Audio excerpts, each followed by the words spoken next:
Some things just go together.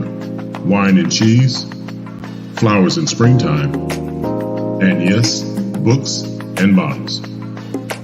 We pair your favorite author with your favorite drink.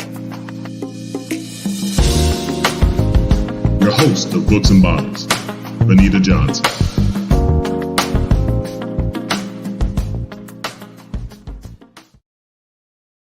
Hi, welcome to Books and Bottles. I'm your host, Benita Johnson. Welcome back to our show where we introduce you to your favorite author and we pair his or her work with your favorite wine or spirit. We're so excited to be back. We thank you for tuning in. And if you are, please share. We want to grow our audience. So today I am super excited. I have one of my favorite authors, and I'll tell you when she comes on why she is my favorite author. But I just want to read a few of her awards. This is a national #1 best-selling author and an award-winning author. And so I'm just going to read a few of these awards, and we're not going to take too much time because I could be reading this whole 30 minutes. So today we have ReSHONDA Tate Billingsley, and she is an African-American Literary Award for Best Christian Fiction for Fortune and Fame 2014 with Victoria Christopher Murray. NAACP Image Award for Outstanding Literature in 2012, African American Literary Award for Best Teen Fiction for Drama Queens in 2011, inductee into the Arkansas Black Hall of Fame in 2010, Rolling Out Magazine's Top 25 Women of Houston in 2009, 5-time winner of the National Association of Black Journalists Spirit in the Words, and one of my favorite books, Let the Church Say Amen, named one of Library Journal's best books in 2004 in Christian fiction. So I gotta say this, #1 Essence best-selling author. So without further ado, I want to introduce you to ReSHONDA Tate Billingsley. Hello there. Hello, and thank you so much for having me. I am so honored to have you. So when we were backstage pregame, I told you that I love like church fiction, and so you're one of the best to do it. Thank you. I'm really honored to be able to talk with you and talk about what's going on with you. Thank you. I'm so happy to be here. So tell us, before we get into what's coming up, because you got a new book coming out in about a week or two. Mm-hmm. So I want to talk about ReSHONDA. How do we become an author? What was our inspiration? You know, I am one of those that have always had an active imagination. I just love making up stories. My mother used to call it lying, but for me, it was just my active imagination. And I went to school, but I majored in journalism, broadcast journalism. And then when I graduated, I went to work in the field. I was a news reporter and anchor. But along the way, I kept wanting to write this book. This desire to write a book had been in me all this time until I finally decided to stop talking about writing and write. I've been making up stories for just as long as I can remember. I would just out of the blue come create a story about some little girl named Sally, and people would be all invested in it. And they're like, well, what happened to her? And I don't know. I'm just making it up. Then everybody would get mad at me. So now I got to the point where they'd be like, wait, are these people real we about to talk about? That's so funny. Like when, we talk about when we were kids, like a lot of in the Black community, we couldn't say lying. So they would say, you had to say, tell a story. So you were just doing what you were going to be destined to do anyway, right? Right. So it got to the point, though, my mother told me if I write it down, it's a story. If it comes out my mouth, it's a lie. Ah, that's a good one. Yeah. I'll keep that in mind for my grandson. So where are you from? So I'm originally from a small town in Arkansas called Smackover, Arkansas. But Houston is home. I've been here since I was 10, and I go back to Arkansas. My family is still there. So I'm a Houstonian by way of Arkansas. So we got to talk about Houston later. Word on the street is Houston is where all the good men are, but you ain't got to answer that now. I don't know. I had to go to Oklahoma to get mine, so I don't know about that. So you have a project coming out called Miss Pearly's Girls. And so one of the things we do or don't do on this show, we don't tell the story. We talk about the book because we really want people to buy. And I've already paid for my pre-copy on Audible. So, I'm just excited for that to come out. So tell us a little bit about Miss Pearly's Girls and the inspiration behind it. Yeah, Miss Pearly's girl. So this is the book. It's out February 22nd. My grandmother's name is Pearly. Okay. So is this autobiographical? It is absolutely not. And she would be looking down from heaven saying, make sure you tell them people we ain't got no secrets and drama in our lives. I was gonna say, because look, if this is your grandma, then you talk about your mama, because we talk about her kids. Oh, see, no, I will never. I don't care how much they look like my relatives in this book. I don't care if I took some of their scenarios. When I get in front of the judge, I'm saying, all right, fiction, that's my story, and I'm sticking to it.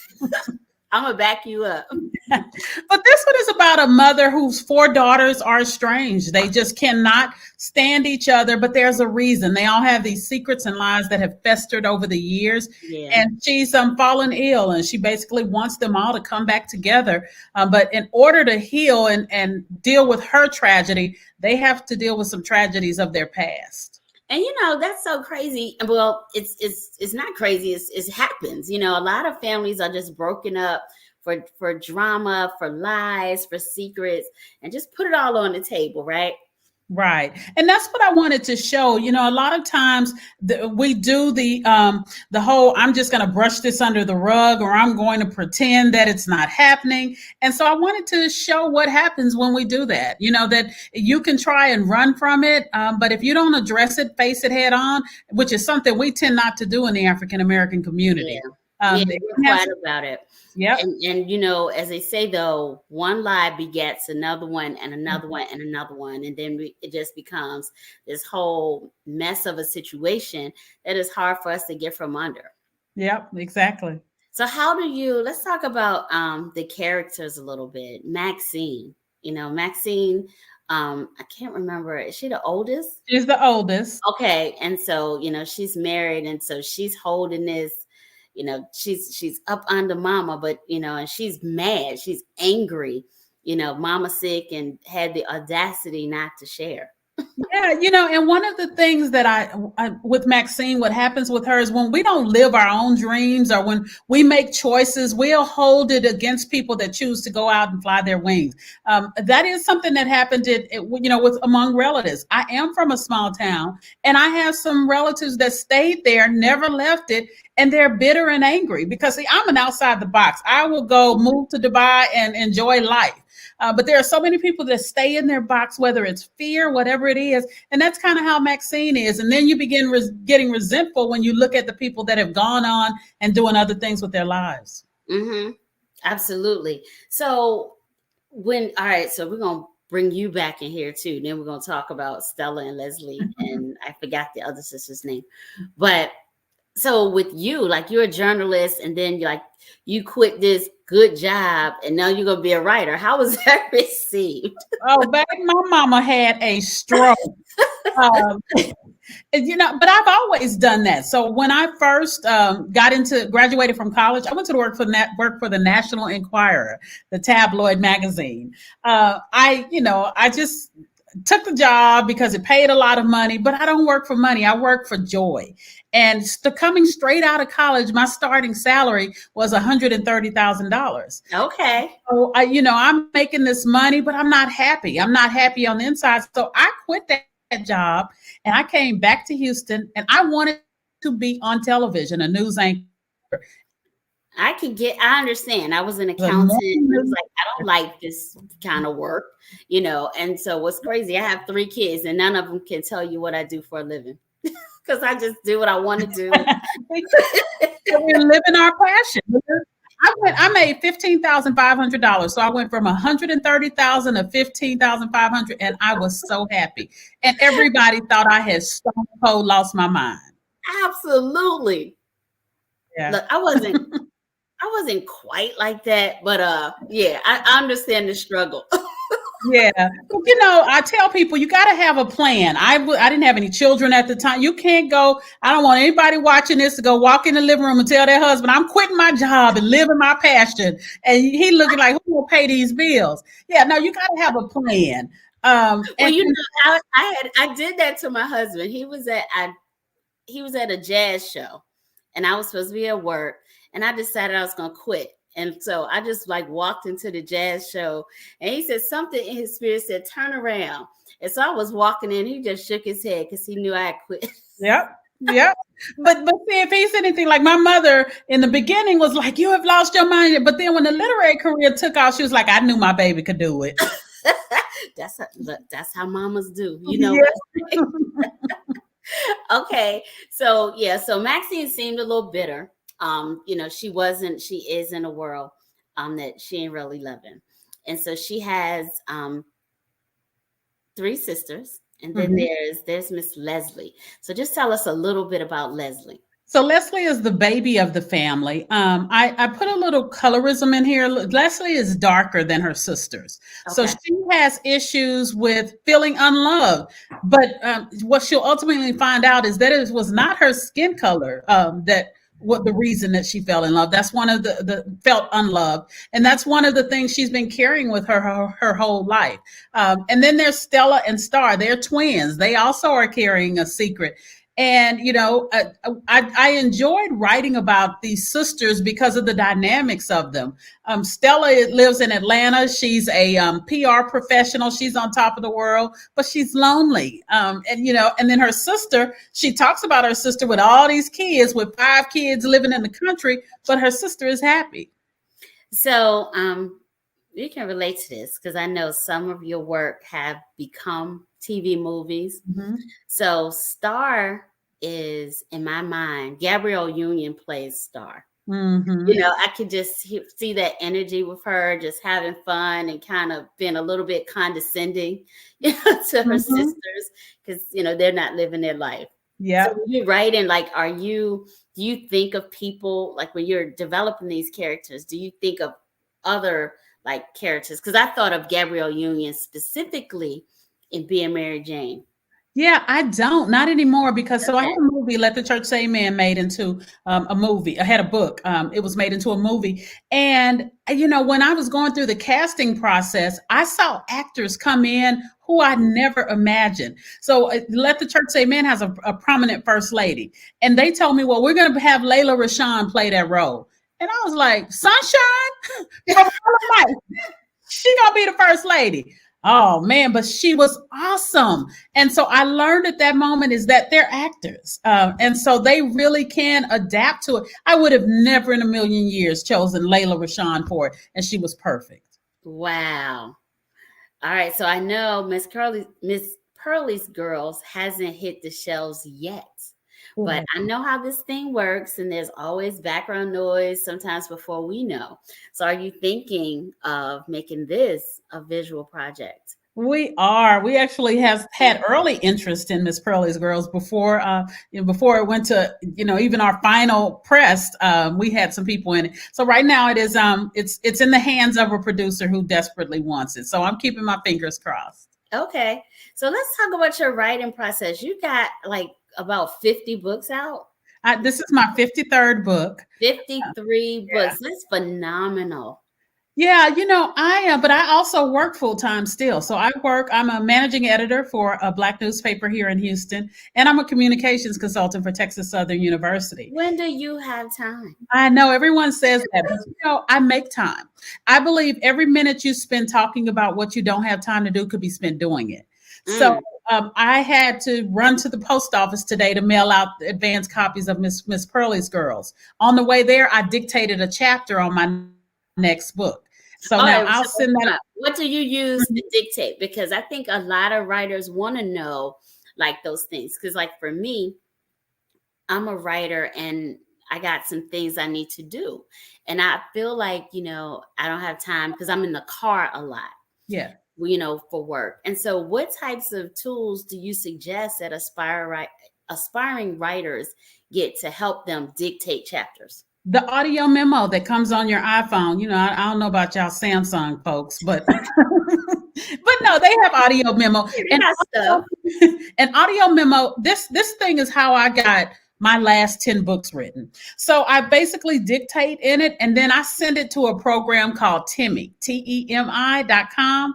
And it transcribes it. So by the time I get home and back in front of my laptop, You've written 2 chapters. Yep, they send me the transcribed chapters, and I have my first draft. All right, TEMI. I'm getting that as soon as we're done with this conversation. Yeah. Because I like what you said. While we're talking about what we don't have time to do, we can do it. And because like for me, like sometimes I feel guilty when I'm in the bed and I'm tired, but I can't fall asleep. I feel like I'm supposed to be up doing something. But I was like, no, I gotta rest too. That's something that you have to do. And but we do. Yeah, a lot of us are guilty of not being masters of our time. Right. And that's the key to it all. I love some Netflix shows. I'm at Power, every chance I get, but I multitask. So I'll watch. That's my wind down when I get into bed at night.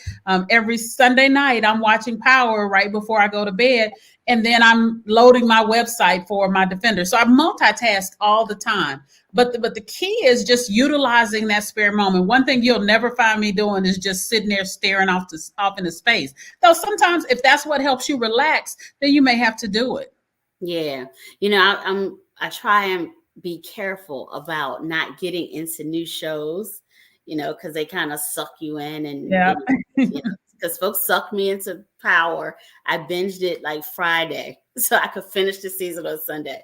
So yeah, I do get sucked in, but it's just interesting that you do so much, and you have like the jobs you talked about. There's real stuff like nonfiction, facts, news stories you got to do, and then you put on the other hat, your really creative hat, that you're just producing these marvelous stories.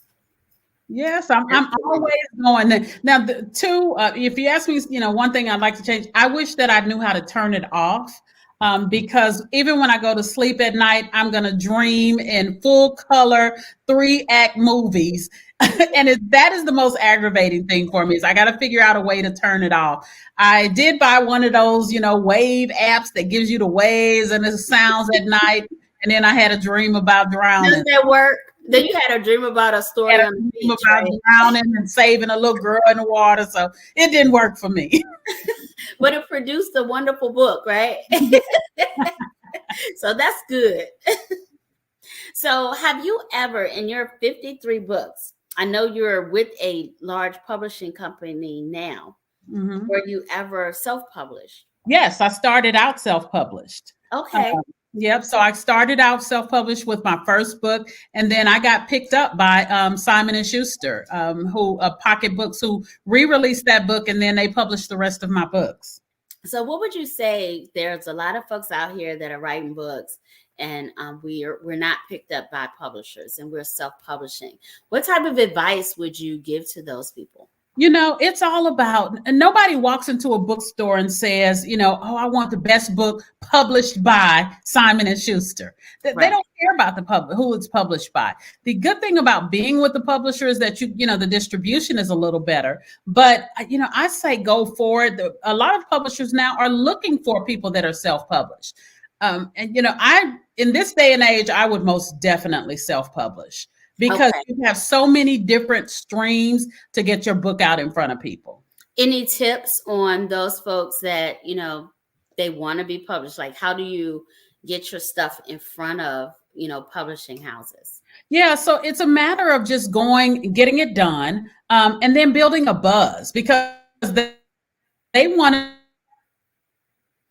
They're looking for content. So they need stuff. They're looking for content, and if it's stuff that people are talking about, it's creating a buzz. So that's what it's all about. So how effective has social media been for you in pushing the projects? So sorry, my light here is going in and out. Social media is deceptive. People think that social media, they'll go on social media, Facebook, and they'll post about their book, and 10 people will come and say, this is awesome, this is great. And then it'll give you a false sense of success. Okay. Because of equate the sales. Yeah, it does not. And we've seen this because I'm a publisher with Brown Girls Books. We've seen this on the back end as well. So you may have a book that has a lot of buzz, and your friends are saying, oh, I'm gonna buy it, and you sold 3 copies. So you have got to get off social media. Social media is necessary, but it should not be your only your only platform. I am a big advocate of mailing lists. You should never ever do an event without having a mailing list, because those are people that want to hear directly from you. And so Okay. over the years, I've built a big mailing list. People don't even know the name of a book, but they know I have a book coming out and they place a pre-order. Those are relationships you build. Okay. So Brown Girls Books. Mhm. What's that? That is my publishing company. We have 40 authors on our roster. I have that with Victoria Christopher Murray. We are currently moving over into movies right now. So we're doing Brown Girls Entertainment. So we have a hiatus on the publishing of books. But we have several authors, both a former mainstream, and new authors. Oh, that's exciting. Yeah. All right. So we have another guest on. So Mhm. because we pair our stuff with a wine or spirit. And so we have a new friend, and Miss Candice Walker is owner of the Vibrary Wine and Book Bar in Stone Mountain, Georgia. So I we're going to love invite it. Candice to join us. Hey, Candice. Hi. Welcome to Books and Bottles. Thank you for having me. So what's the Vibrary? Oh, it is a perfect place to come and relax, have some wine, talk with friends, or just kind of get away from the hustle and bustle of your everyday life. Okay. All right. So you sell books, you have books just for people to check out there, and you sell wine. What you do? Yeah, so we have wine by the glass or the bottle. We have retail wine. So if you like something that you taste, you can pick it up. Or if you're just popping in and you need a wine gift, you can do that. We also have books for purchase and books there for perusal. So it's kind of the best of both worlds. So you can. Okay. We So have, how did you get into what inspired you to get into that type of business? I like books. I've always liked reading. I used to get in trouble as a child. And I'm supposed to be asleep, but I'm reading. And then as I got older, I got into wine, and I was like, oh, that's the perfect marriage. It So is. I was able to go ahead. I had a former business partner, and we kind of worked with the idea together, and I personal stuff, so she couldn't move forward. And when I moved forward, it just everything just fell into place. I think I agree with you. I think books and wine are a perfect marriage. So what are you drinking tonight? I actually have some Charles Beauvais, a sparkling brew. So Okay. I felt like today was kind of a for my full time. It was kind of like, oh man, whew. And then I came home and I'm like, well, I'm gonna be on this show, so let's celebrate. So I have my have my dad here. I understand. I was telling our producer before, I'm emptying bottles. So like you have bottles on your bar. It's like this much and this one. So it's like I'm just making room. So I'm cleaning up. So I'm emptying bottles. So I appreciate you for being on the show, and I invite you to hang out with us. And if you want to join the conversation with ReShonda and me, come on. But I appreciate it. I mean, I'm new to the game, so I love learning and hearing about it. It's amazing to me that you've already authored 53 books. Like, that's great. Thank you. You're welcome. I want to write a book as well, but I was listening to your tips and I was like, duh, why haven't you thought about dictation? I know, right? You're sitting there and you're like trying to write, but you can't think of anything. But I'm always in my car, like you said, Bernita, and like it sounds like something that I could do. Absolutely. She does make it sound like we wasted a lot of time. So let me ask you a question. Yeah. Candice, how long has your shop been open? Oh, we're still very new. We opened in August. So Okay. this was our grand opening, so not even a year yet. All right. So I need to come down and see you. And that's when I'm going to buy the hard copy of Miss Pearly's Girls. Yeah. I love And it's right near Stone Mountain, so you can go and get your workout in if that's your thing, and pop on by and have a little refreshment. We'll do that. I promise. So how do folks find you? Our website is The Vibrary, like library, but with a V, .co, not .com. And then on Instagram, there's _ The Vibrary, and on Facebook, it's The Vibrary Wine and Book Bar. All right. So we're gonna check you out, but hang out with us. Okay. So ReShonda, I got a question for you. And I ask this of authors all the time who write fiction.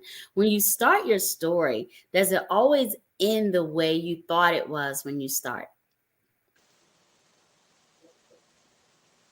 Oh no, I have no idea how the book is going to end. I'll literally be writing, type, and then go, no, she didn't just do that. No, I write. It's organic, and I let it flow. I do have to do outlines for my publisher, but a lot of Okay. times they already know that it's going to go its own Yeah. different way. Those characters are going to say, no, I'm not doing that. I'm going that way and doing this. I love that. You just it's like alive in a way. So it's like, you have a baby, like you got 53 kids, plus the ones the humans, but you got 53 kids. And so you just give birth to them and you don't know how they're going to develop. And I just love it about the writing process and the creative process and overall. Yeah. Amazing. So since Brown Girls Books is starting production, y'all got anything good coming up that you want to give us a sneak peek about? So we do. We have 3 of our books that are with a movie producer, and so they will be made into movies. They're just in the pipeline. So he's making. So we have new authors that will have movies coming out. So I'm really excited about that. So where y'all producing? You're in Houston? No, so my business partner Victoria Christopher Murray is in DC. We'll probably shoot the movies in Atlanta. Brown Girls Entertainment is the name of our movie division. We are actually shooting a movie in Maine that Victoria and I wrote, and it'll be under our Brown Girls Entertainment banner. So I work in DC. So if y'all need some extras or something, my memory is bad. I probably can only remember 2 or 3 lines, but you can say right over there. Yes. I just want to be the girl at the wine bar. Use my wine bar. Yes. Love it. I love it. So amazing. So with I guess the question I want to ask is like with the industry, the entertainment industry being how it is, do you find that you have a challenge with like new actresses, like unheard of, or just they're just not known yet. When you choose these individuals, how do you think it impacts the success of the film? Does it, like, do you have to have a big name? Yeah, I mean, unfortunately, you do have to have at least one name. However, Tyler Perry has proven that you don't need a star because he was able to build his success with by having a character that was memorable, as opposed to having big names in his story. So I really tell people, if you can afford a name, just because it's a draw, but if you can't, still make your project. Yeah. Oh, wow. I'm excited. I'm just excited for everything you're going to do. I mean, I'm telling you, one of my favorite books is Let the Church Say Amen. And I'm not sure I've seen the movie, so I'm going to be looking for where I can stream it when we're done with this conversation. I love it. My other good movie was The Secret She Kept. That was based on my novel, The Secret She Kept. So that one aired on TV1. But I think they got the whole movie on YouTube. Oh, okay. All right. I can check that out. Yeah. So when Miss Pearly's Girls comes out, where could we find it? Like I said, I already prepaid for my Audible book. So where can other people find it? It's all over wherever books are sold. I'm so excited for you. Thank you so much. So I want to thank both of you ladies for being on the show. I'm definitely going to stay in touch with both of you because I'm going to be in a movie with ReShonda. And I'm going to be in Stone Mountain buying wine from Candice. But we really appreciate you being on Books and Bottles. And I'm certainly going to have you back on the show for book number 54. I love it. I love it. I will gladly come back. And that I'll have Stella Rosa then. I'm a sweet wine drinker. My girlfriend calls it dessert. Yeah, exactly. I'm going to send you some good sweet wine. I'll do that. I'll make sure you get some. I'll get your address. I'll get you some. All right. So I want to thank everybody for tuning in tonight to Books and Bottles. Remember to share. And we have so many wonderful authors that you're going to meet here. So thanks for tuning in, and we'll see you back next Sunday. Cheers.